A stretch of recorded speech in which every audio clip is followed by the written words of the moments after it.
आज देखिए Joseph Prince के साथ। हम ऐसे युग में जी रहे हैं जहां हर तरफ खतरा ही खतरा है। हम उन दिनों में जी रहे हैं जिनके बारे में पौलुस ने अंतिम भविष्यवाणी की थी। खतरनाक, बहुत खतरनाक। और उसका अर्थ है जोखिम भरा, जोखिम भरे दिन आएंगे। और हम ऐसे युग में जी रहे हैं जहां लोग उड़ने से डरते हैं। मेरा मतलब, लोग हवाई यात्रा से डरते हैं, वो यात्रा से डरते हैं, वो स्थान बदलने से डरते हैं, वो मकान बदलने से डरते हैं, वो तो वहां भी डरते हैं जहां वो रहते हैं। दुनिया में डर भर चुका है। लेकिन आप परमेश्वर की संतान हैं। आप दुनिया के नहीं हैं। आप दुनिया में हैं लेकिन आप दुनिया के नहीं हैं। आप ढके हुए हैं। जी हां, आप ढके हुए हैं। जी हां, आप ढके हुए हैं उनके पंखों के नीचे। 4 परतों के नीचे ढके हुए हैं आप। मैं आपको यह बताऊंगा कि आप कैसे 4 गुना ढके हुए हैं। आप सुनना चाहेंगे? देखिए, आप 4 गुना ढके हुए हैं, इसलिए अगली बार हवाई यात्रा करने पर, स्थान बदलने पर, जब भी आपके मन में डर सामने आए, आज की शिक्षा याद कर लें। ठीक है, आज की शिक्षा बहुत गहरी है, इसलिए अगले 2 घंटों तक हम वचन की गहराई में जाकर समझने की कोशिश करेंगे। ठीक है? आमीन। पर मैं आपके दिलों को आश्वस्त करना चाहता हूं कि आप सुरक्षित हैं। आमीन। सबसे पहले मैं आपको निवास स्थान और उन शिक्षाओं से परिचित कराऊंगा आज की शिक्षा से, और इसमें क्रिसमस की कहानी भी शामिल है। इसके अलावा मैं आपको 4 पर्दे दिखाऊंगा, वो 4 पर्दे जो निवास स्थान को ढकते थे, उस पूरे निवास स्थान को। ठीक है? इन्हें उन 4 पर्दों की तस्वीर दिखाइए जो उस निवास स्थान को ढकते थे। ये रही वो तस्वीर। जी हां, इनकी 4 परतें थीं।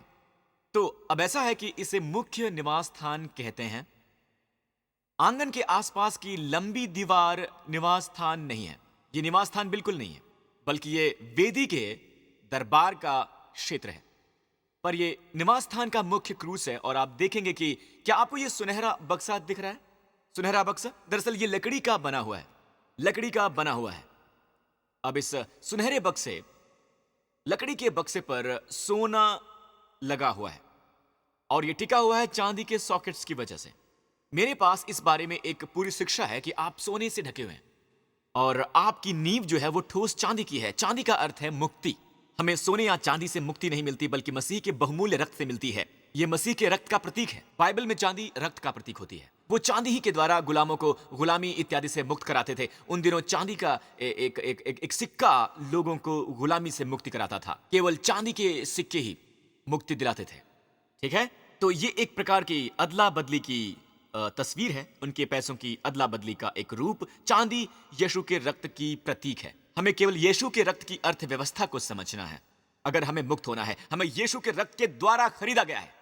इसलिए हम वास्तव में स्टैंडिंग बोर्ड्स हैं। एक समय हम जंगल में थे, रेगिस्तान में थे हम, और हम धरती की उस मिट्टी को छोड़ रहे थे जो सूखी थी, जो निर्जल थी, और जहां जहां बहुत बहुत गर्मी थी। हम पानी ढूंढने के लिए संघर्ष कर रहे थे और प्रभु ने आखिरकार दया करके कहा, मैं आइंदा तुम्हें धरती पर नहीं चलने दूंगा। ये धरती शापित है, मैदान शापित है। और उन्होंने आपको अपना लिया और आप कह रहे थे कि नहीं नहीं नहीं नहीं, और आपने सोचा कि विश्वासी होना आपका जीवन तबाह कर देगा, आपके जीवन के आनंद को चुरा लेगा। परमेश्वर ने कहा, तुम नहीं जानते कि मैं तुम्हारे साथ क्या करना चाहता हूं। और फिर उन्होंने आपको एक कीकर के पेड़ से बनाया, आपको एक सुंदर इकाई जिससे अपना घर भरा जा सके। आमीन। तो हम सभी स्टैंडिंग बोर्ड्स हैं और परमेश्वर ने हमें खड़ा किया है और हमारे पांव शब्दशः चांदी के सॉकेट्स में। हमारे पांव अब धरती को नहीं छूते। पाप ने धरती को शापित किया है। आमीन।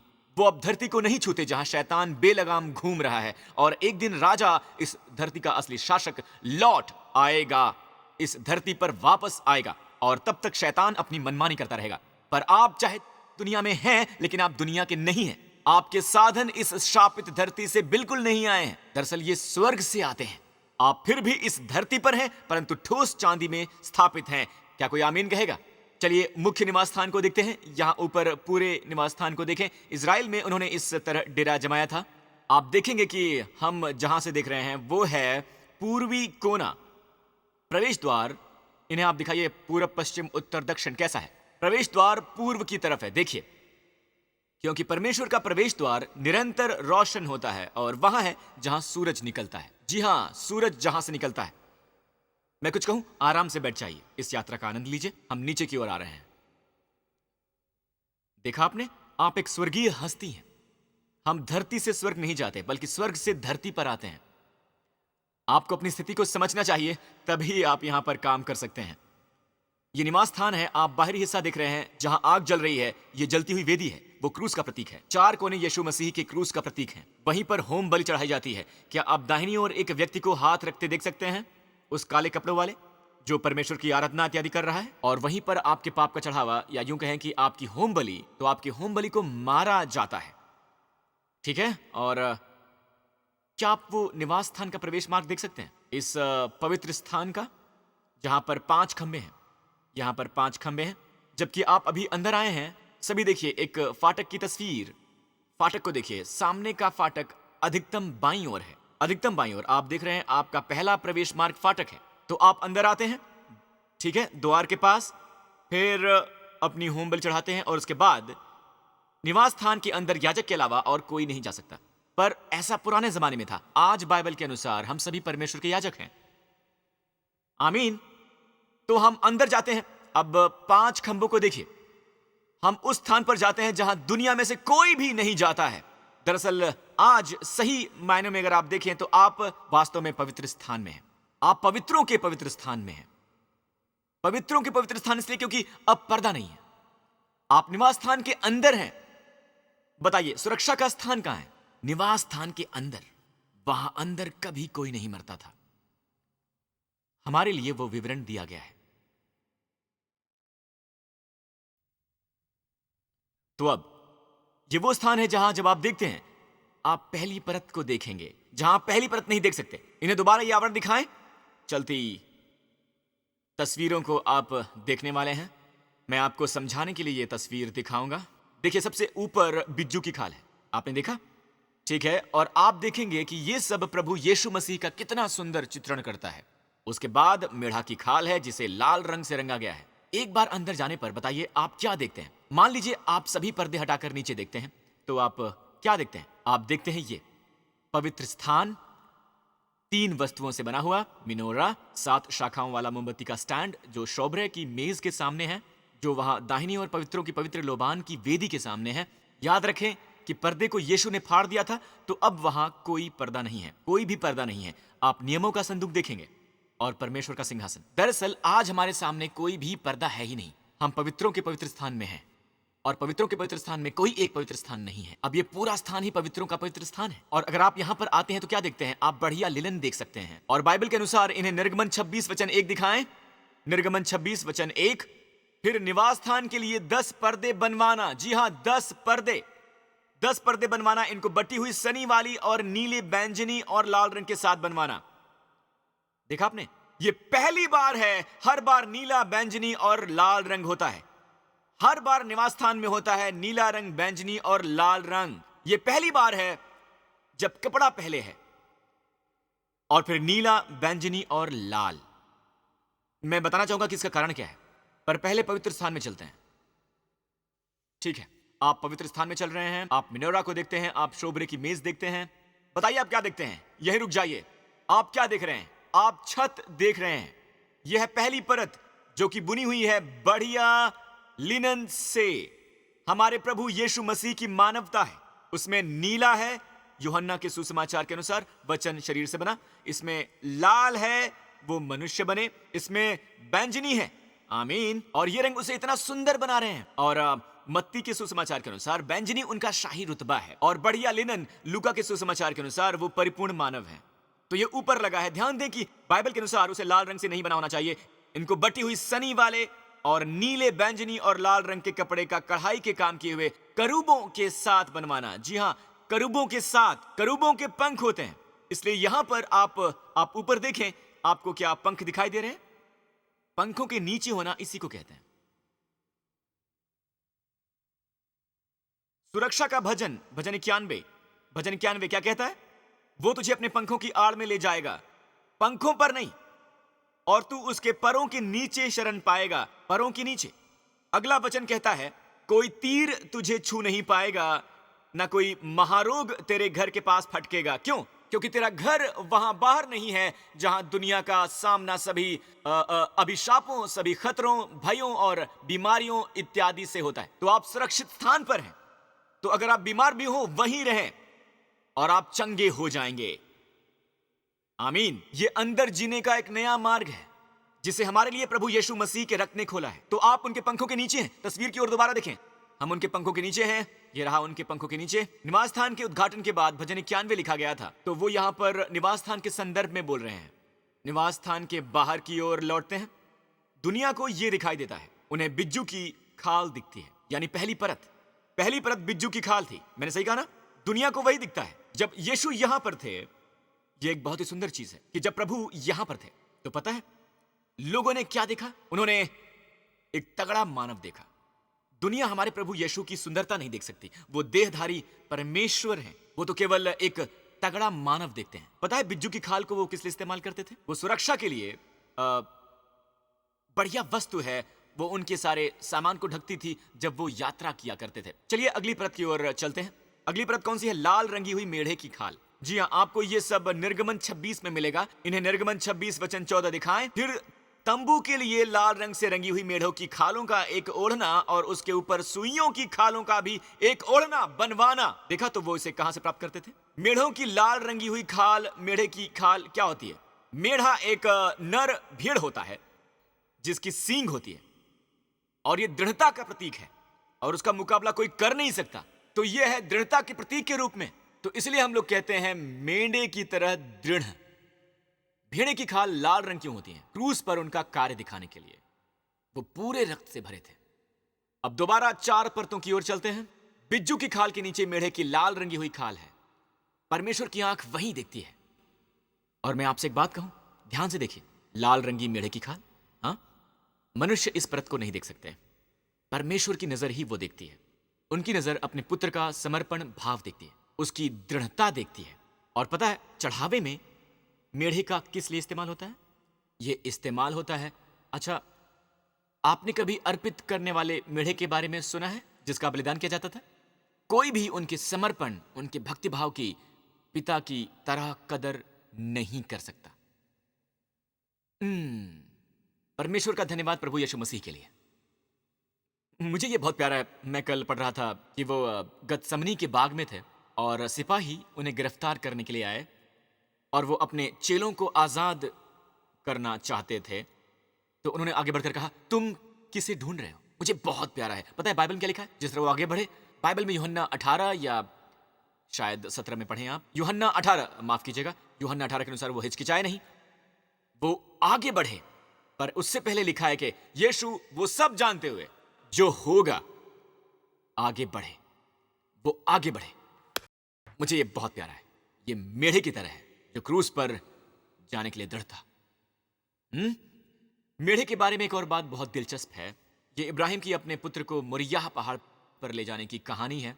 याद है वो अपने पुत्र का वध करने ही वाले थे कि परमेश्वर के दूत ने आकर रोका और स्वर्ग का सुसमाचार सुनाया। कहता है, मैं अब जानता हूं कि तुम्हें मेरा भय है क्योंकि तूने मुझसे अपने इकलौते को भी नहीं रख छोड़ा है। और ये सब इस तरीके से किया गया है कि हम परमेश्वर से ये कह सकते हैं, हम जानते हैं परमेश्वर कि आप हमसे प्रेम करते हैं क्योंकि आपने अपने इकलौते पुत्र को भी हमसे नहीं रख छोड़ा है। क्या कोई आमीन कहेगा? और बाइबल के अनुसार उसने पीछे मुड़कर देखा, जो दिलचस्प है, उसने मोरियाह पहाड़ पर देखा कि एक मेढ़ा फंसा हुआ था। इन्हें दिखाइए उत्पत्ति 22:13। एक मेढ़ा अपने सींगों से एक झाड़ी में फंसा हुआ है। परमेश्वर कहते हैं भेड़ चढ़ाओ, ठीक है? वो एक मेढ़ा था जो अपने सींगों से झाड़ी में फंसा हुआ था। अब मेरे साथ ही कल्पना करें क्या होता है, क्योंकि मेढ़ा शक्तिशाली होता है। झाड़ी मेढ़े और उसके सींगों जितनी शक्तिशाली नहीं होती। और जब वो अपने को उस कटीली झाड़ी से छुड़ाने के लिए अपने सींग खींचता है अपने सर को घुमाकर, तो क्या बनता है? एक कांटों का मुकुट। यूहन्ना 19 वचन 5। तब यीशु कांटों का मुकुट और बैंजनी वस्त्र पहने हुए बाहर निकला और पिलातुस ने उनसे कहा, देखो, देखो ये पुरुष, अभी भी शाही। आमीन। अब हम बकरी के बाल पर आते हैं। निर्गमन 26 देखिए। फिर निवास के ऊपर तंबू का काम देने के लिए बकरी के बाल के पर्दे बनवाना। जरा ये देखें। अच्छा, आपको कितने पर्दे बनवाने होंगे? 11 पर्दे। इस वक्त हमारे पास 10 पर्दे हैं। वो पर्दे क्षितिज के समानांतर होने चाहिए, जो एक के साथ दूसरा और दूसरे के साथ तीसरा जोड़कर कुल 11 होने चाहिए। इस वक्त उस स्थान की छत पर बढ़िया लिनन है जिसे आप देख रहे हैं, यानी कुल 10 पर्दे हैं। 10 पर्दे। तो यहां पर एक अतिरिक्त है, ठीक है? यहां पर 11 पर्दे हैं। मैं सही कह रहा हूं? तो अब अगला वचन, हमारा अगला वचन है वचन 8। एक पर्दे की लंबाई 30 हाथ, उसे रेखांकित करें। ठीक है, याद रखें। और चौड़ाई 4 हाथ की होनी चाहिए। 11 पर्दे एक ही नाप के होने चाहिए, एक ही नाप के। ये अपने आप में कुछ बताते हैं। यहां रुककर मैं एक से नाप के बारे में कुछ कहना चाहता हूं, पर शायद बाद में। और 5 पर्दे अलग और फिर 6 पर्दे अलग जुड़वाना, ऐसे हमें 11 मिलते हैं। हम 5 और 6 को जोड़ते हैं। अब मैं यहां रुककर कुछ कहना चाहता हूं। 5 अनुग्रह का अंक है, 6 मनुष्य का अंक है। तो ये पर्दा 5 और 6 है। क्यों? ये कोई महत्वहीन बात बिल्कुल नहीं है। यीशु अनुग्रह से भरे मनुष्य बने ताकि हम तक अनुग्रह लाएं। अब ध्यान दीजिएगा, ये बकरी के बालों का पर्दा है। बकरी के बालों का पर्दा है। यह आपको कुछ याद दिलाता है? बकरी को हमेशा पाप बलि के लिए चढ़ाया जाता है। अब मैं आपको समझाता हूं। यहां ऊपर देखें, 30 हाथ, ठीक है, लंबाई 30 हाथ, जिसे मैं लंबाई कहता हूं दरअसल चौड़ाई है। अब इसे देखें तो स्टैंडिंग बोर्ड एक क्यूबिट है। तो क्यूबिट क्या होता है पास्टर प्रिंस? उन दिनों क्यूबिट्स उनके नाप का जरिया था। वो हमारी कोहनी से लेकर बीच की उंगली तक होता है। एक क्यूबिट इतना लंबा होता है। तो आप सोने से जुड़े हुए बोर्ड्स को जानते ही हैं। हम सब लकड़ी के वो बोर्ड्स हैं जिन पर सोना लगा हुआ है। पता है वो स्टैंडिंग बोर्ड कितना लंबा है? 10 क्यूबिट्स। ठीक है, तो 10 क्यूबिट्स यहाँ, सभी बोर्ड्स यहाँ पर हैं। इसके अलावा हम पवित्र बोर्ड की चौड़ाई देखते हैं जो 10 क्यूबिट्स है। इसके अलावा यहाँ एक और स्टैंडिंग बोर्ड है, ठीक है, 10 क्यूबिट्स। तो कुल कितने हुए? 30 क्यूबिट्स। क्या मैं सही कह रहा हूं? तो पर्दों की लंबाई 30 क्यूबिट्स है, परंतु बकरी के बालों का पर्दा 30 क्यूबिट है। उनके पूरे 30 वर्ष में शामिल हैं। अब रुकिए, पाप का चढ़ावा बनने के लिए वो 30 वर्ष उन्हें तैयार करने के लिए थे। ध्यान दीजिए, आप बकरी के बालों का हिस्सा नहीं देख सकते। कितने क्यूबिट्स हैं? 30 क्यूबिट्स। उनका जीवन 30 वर्षों तक गुप्त था। 30 वर्षों तक उन्हें तैयार किया गया उस शरीर में ताकि पेड़ को अर्पित कर सकें। दरअसल उन्हें वही बनना था, पाप का चढ़ावा। हम इसके साथ समाप्त करेंगे। अंतिम हिस्सा वो है जो हमने अभी आरंभ किया था। इन्हें पवित्र स्थान की छत दिखाएं। मैं आपको कुछ बताना चाहता हूं। अब आप अंतिम या पहली परत पर हैं। बढ़िया लिनन बकरी के बालों के बाद है, बढ़िया लिनन। मैं ऐसे कह रहा हूं, जब आप ऊपर देखते हैं, आप देखते हैं पंखों ने आपको ढका है। आपको केवल याद रखना है कि जब आप यात्रा करें, आप जहां भी जाएं, उनके पंखों की ओट में रहें। ठीक है? आप शायद भूल गए होंगे कि मैंने आपसे कहा था कि मैं आपको कुछ बताऊंगा, और मैं भूला नहीं हूं कि ऐसा क्यों है कि पहली बार क्रम बदल गया है। नीले, बैंजनी, लाल और बढ़िया लिनन के बजाय बढ़िया लिनन पहले आ गया है। ठीक है? वचन 1 निर्गमन 26:1 कपड़ों को पहला स्थान दिया है। बढ़िया कपड़े के 10 पर्दे, उसके बाद नीला बैंजनी रंग, पहली बार उसका क्रम बदल दिया गया है। पता है क्यों? सुनिए, वो अंतिम परत जो हमारी छत है, बिज्जू की खाल है जिसे मनुष्य की आंख ने देखा। भेड़े की लाल रंगी खाल जिसे परमेश्वर की आंखों ने देखी, जिसे कोई मनुष्य नहीं देख सकता, पादरी भी नहीं। परमेश्वर ने अपने पुत्र को धरती पर बकरी के बालों का पर्दा बनाया, बालों का पर्दा। और आखिर में परमेश्वर ने अपने पुत्र को स्वर्ग में पवित्र वेदी की छत बनाया। इसलिए पहले बढ़िया लिनन लगाई गई है। क्या किसी ने बाइबल पढ़ी है? सुसमाचार में हमेशा आप पढ़ते हैं प्रभु यीशु मसीह, यीशु मसीह, यीशु मसीह, यीशु मसीह, यीशु मसीह। उसके बाद जब रोमियो तक आते हैं, जब कुरिन्थियों तक आते हैं, इफिसियों तक आते हैं, मसीह यीशु, मसीह यीशु, मसीह यीशु। क्योंकि आप जब ऊपर देखते हैं, आप यीशु को महिमा में देखते हैं, महिमा में। लेकिन वो वही व्यक्ति हैं। इसलिए ये उल्टा है। यीशु मसीह की बजाय मसीह यीशु हैं। जब आप मसीह यीशु वाक्यांश देखते हैं, वो आपको याद दिलाता है कि प्रभु यीशु के स्वर्ग में पिता की दाहिनी ओर बैठने का आखिर क्या कारण है। और ये वाकई एक शानदार बात है। परमेश्वर कह रहे हैं कि यहां ऊपर जो व्यक्ति है वो बढ़िया लिनन है, ऐसा है जिसकी महिमा हुई है। आप समझ रहे हैं ना? जब वो धरती पर आए, उनका मकसद था ये दिखाना कि परमेश्वर कैसे हैं। पर अब जबकि वो स्वर्ग में हैं, हम में से बहुत ही गलती करते हैं। वो वहां परमेश्वर के तौर पर है। वो हमेशा से परमेश्वर हैं। जी हाँ, हमें इस तथ्य को याद रखना है। परंतु परमेश्वर के अनुसार हमारा आराम और आशीष ये जानने में है कि एक मनुष्य है जिसकी महिमा हुई है। एक मनुष्य है जो हमारा प्रतिनिधि है। स्वर्ग में एक मनुष्य है और आप जहां भी मसीह यीशु वाक्यांश पढ़ेंगे, उसका मतलब है कि उस मनुष्य का जो सच है वो आपका सच है। स्वर्ग में वो मनुष्य परमेश्वर की दृष्टि में आपकी सही पहचान है, आपकी सही पहचान। और इसीलिए उनके लिए कोई भी दंड नहीं है जो मसीह यीशु में है। मसीह यीशु में, इसका क्या अर्थ है? मसीह यीशु में परमेश्वर ने आपको उनमें डाला है। बात केवल इतनी नहीं है, बल्कि ये कि वो मनुष्य उस बात का मानक है जो आप परमेश्वर की दृष्टि में है। हे प्रभु, क्या उस मनुष्य को कभी दंड मिल सकता है? नहीं, आपको भी नहीं, क्योंकि परमेश्वर आपको उनके द्वारा मापते हैं। मैं आज विश्वासियों से कह रहा हूं, परमेश्वर उनके द्वारा आपको मापते हैं। आप समर्थ हैं, आप धर्मी हैं, आप पवित्र हैं, आप सच्चे हैं, आप वफादार हैं, आप स्वर्गीय हैं, आप शाही हैं, आप बहुमूल्य हैं, आप मसीह में परमेश्वर की धार्मिकता हैं, आप बिल्कुल नई सृष्टि हैं, आप परिपूर्ण हैं, आप उनकी छत्र छाया में हैं। हालेलुया! हालेलुया! आमीन, आमीन, आमीन। यहां बैठे सब लोग और अन्य माध्यमों से देख रहे लोग, अनुग्रह का वचन आपके बहुत करीब है। यह आपके इतने करीब है कि आपके मुंहों और दिलों में है। क्या आप कहेंगे? क्या आप मसीह में विश्वास करेंगे? इस वक्त सच्चे दिल से मेरे बाद ये प्रार्थना दोहराएं। कहें, स्वर्गीय पिता, धन्यवाद उस सब के लिए जो मसीह ने मेरे लिए क्रूस पर किया। पिता, आपका धन्यवाद उस बहुमूल्य और अवर्णनीय भेंट यानी आपके पुत्र और मेरे प्रभु और मुक्तिदाता यीशु मसीह के लिए। उन्होंने मेरे पाप और दंड अपने पर ले लिए हैं। उन्होंने उस क्रूस पर सब पूरा किया। आपने उन्हें दोबारा जीवित किया। आज स्वर्ग में एक महिमा पाया हुआ व्यक्ति मेरा प्रतिनिधित्व कर रहा है। मैं मानता हूं कि यीशु मसीह मेरे प्रभु और मुक्तिदाता हैं, और मैं कृतज्ञ हूं पिता कि आप हमेशा मुझे उनमें देखते हैं। वो मेरी पहचान है, वो मेरी धार्मिकता है, वो मेरा सामर्थ्य है, वो मेरा जीवन है। यीशु के नाम में धन्यवाद परमेश्वर, आमीन। अगर आपने ये प्रार्थना अभी की है तो आप परमेश्वर की संतान हैं। जीवन की सभी बातें गुजर गई हैं, सभी चीजें नई बन गई हैं। आमीन। प्रभु की महिमा हो। सभी खड़े हो जाइए। मैं आपको आशीष दूंगा आपके जाने से पहले। प्रभु की स्तुति हो। यहां हाजिर लोग और सभी देखने वाले लोग अपने हाथ ऊपर उठाइए। हे स्वर्गीय पिता, हर उस व्यक्ति के लिए धन्यवाद जो मुझे सुन रहा है। यहां मौजूद एक भी व्यक्ति नहीं जानता कि कल क्या होने वाला है।